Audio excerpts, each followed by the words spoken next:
இப்போ கட் பண்ணிப்போம் குட்டி குட்டியா. நல்லா குட்டி குட்டியா சாப் பண்ணிட்டு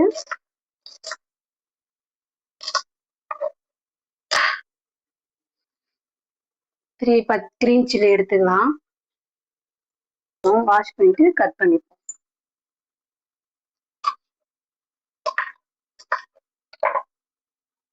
கொஞ்சம் கறி லீஃப் எடுத்துக்குவோம்.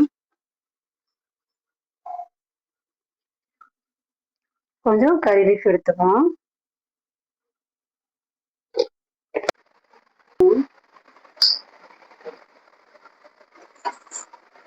கடுகு பொரிஞ்சோன்னு சீரகம் கொஞ்சம் வெந்தயம் போட்டுப்போம்.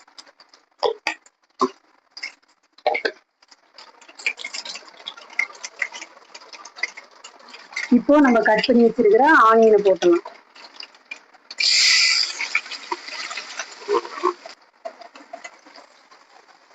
ஆனியன் நல்லா வதங்கட்டும். ஓரளவுக்கு வதங்கினா போதும், ரொம்ப வதங்குங்கிற அவசியம் இல்லை. ஓரளவுக்கு மீடியம் ஸ்டேஜில் வதங்கினா போதும்.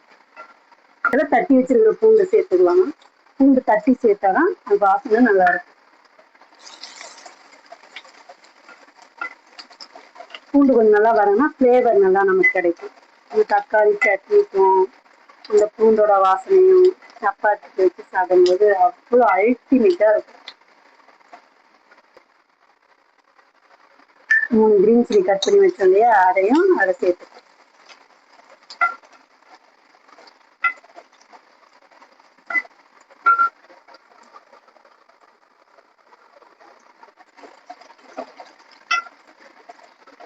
இப்போ கறி லீவ்ஸ் கொஞ்சம் சேர்த்துக்கலாம்.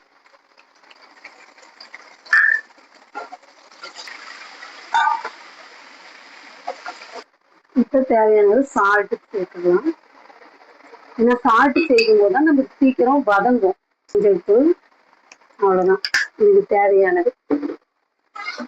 இதுக்கு மேலே நம்ம எதையும் ஆட் பண்ண தேவை. இதுவே நல்லா குக் ஆகிட்டு நாம நல்லா மத்து வச்சு பருப்பு மத்து வச்சு கடைஞ்சிட்டோம்னு வச்சுக்கோங்க, சப்பாத்தி, தோசை, இட்லி, என்னத்த சொல்றீங்க, அவ்வளோ ஒரு டேஸ்டா இருக்கும். இப்போ அதை க்ளோஸ் பண்ணி வச்சிருவோம். நல்லா குக் ஆகி வந்துடுச்சு. இன்னும் 1 நேரம் ஆகட்டும். இதுல எந்த ஒரு பொடியும் நம்ம ஆட் பண்ண போறது இல்லை. அதுக்குள்ள நம்ம சப்பாத்திக்கு மாவு ரெடி பண்ணி, சப்பாத்திக்கு நல்லா 1 கப் மாவு, நம்ம ஃபேமிலிக்கு எவ்வளவு தேவையோ அவ்வளவுக்கு மாவு ஆட் பண்ணிக்கலாம். இது கூட சால்ட் நம்ம ஆட் பண்ணிப்போம்.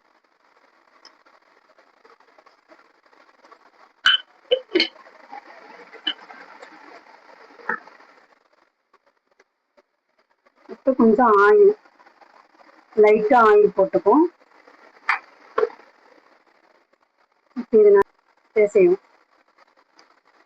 ஏன்னா ஹாட் பாட் மிக்ஸ் பண்ணும்போது அந்த சாஃப்ட்னஸ் கிடைக்கும். ஏன்னா கொஞ்சம் ட்ரை ஆயிடுச்சுன்னா குழந்தைங்க சாப்பிட மாட்டாங்க. சாஃப்டா இருந்தா சாப்பிடுவாங்கல்ல. அப்ப நம்ம ஹாட் பாட் யூஸ் பண்ணும்போது தான் சாஃப்ட்னஸ் கிடைக்கும். கை பொறுக்கிற சூட்டுல இருந்தாவே போதும். ரொம்ப ஹாட் பாட்டா இருக்கணும், ரொம்ப சூடா இருக்கணுங்கிற அவசியம் இல்லை.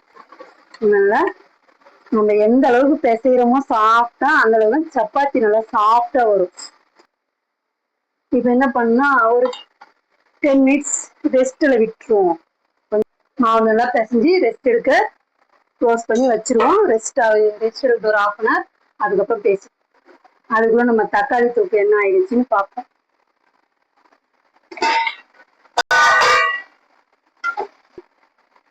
கரைஞ்சிக்கலாம். எப்படி இருக்கு?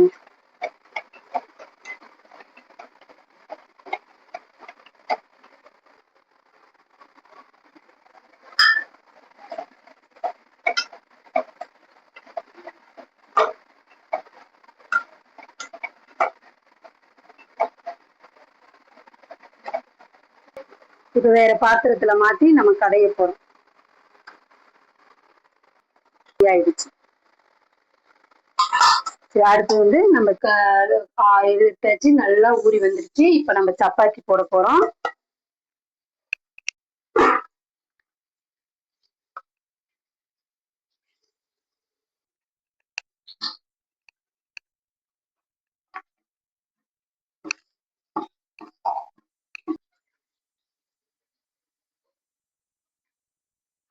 ஆமா, கையை தொட்டு பாருங்க. போட்டு எடுத்துக்கலாம்.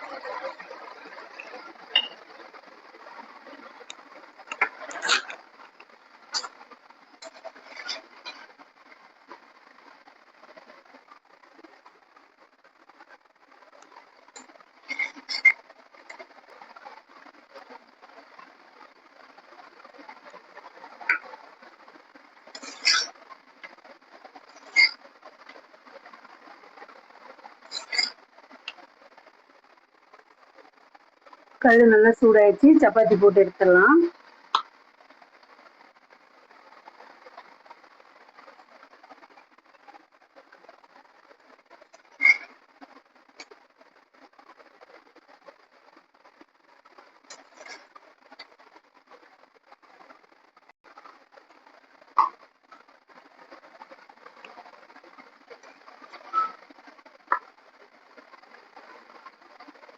சப்பாத்தி தக்காளி தொக்கு.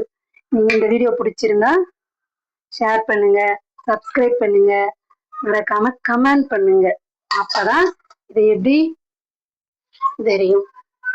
இதுதான் ஃபைனல் அவுட்புட்ங்க.